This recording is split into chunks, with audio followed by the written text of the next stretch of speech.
ఒకరోజు మా అక్క వాట్సాప్లో ఒక షార్ట్ షేర్ చేసింది. ఏంటా అని ఓపెన్ చేసి చూస్తే ప్రమోటింగ్ వీడియో అది.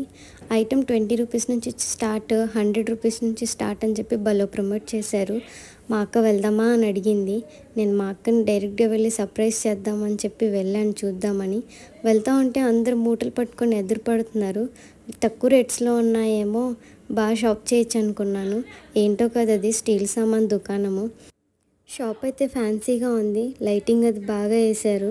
ఏసీ కూడా గట్టిగా పెట్టారు. ఫస్ట్ అన్నిటికంటే ఏసీ అట్రాక్ట్ చేసింది వెళ్ళంగానే. ఎండలో పడి వెళ్ళాం కదా. ఇది ఎక్కడో కాదు, ఎర్రగడ్డ ఆపోజిట్ రోడ్లోనే ఉంటుంది. ఇది సండే మార్కెట్ రోడ్డు. లోపలికి వెళ్ళి చూస్తే స్టీల్ సామాన్ కన్నా పూజ సామాన్లే ఎక్కువ కనపడ్డాయి.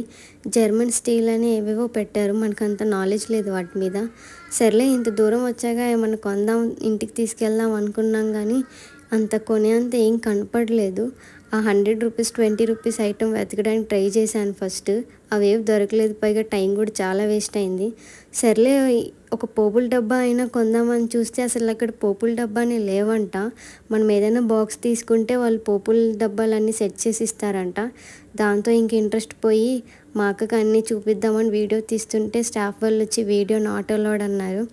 అయినా కానీ మనం ఊరుకుంటామా అంత దూరం వెళ్ళాక అని చెప్పి చిన్న చిన్న క్లిప్స్ తీశాను. ఎక్కడ చూసినా పూజ సామాన్లు ఎక్కువ కనపడ్డాయి. స్టీల్ సామాన్ కూడా అక్కడక్కడ ఉన్నాయి. బాగానే ఉన్నాయి, పర్లేదు, కొనొచ్చు. ఇదైతే ప్రమోటింగ్ వీడియో కాదు కానీ వీకెండ్లో ఏం చేయాలో అర్థం కాక చేసిన ఎక్స్పెరిమెంట్. అన్నీ బాగానే ఉన్నాయి. అన్నిటికంటే ఇక్కడ ఐరన్ కడాయిస్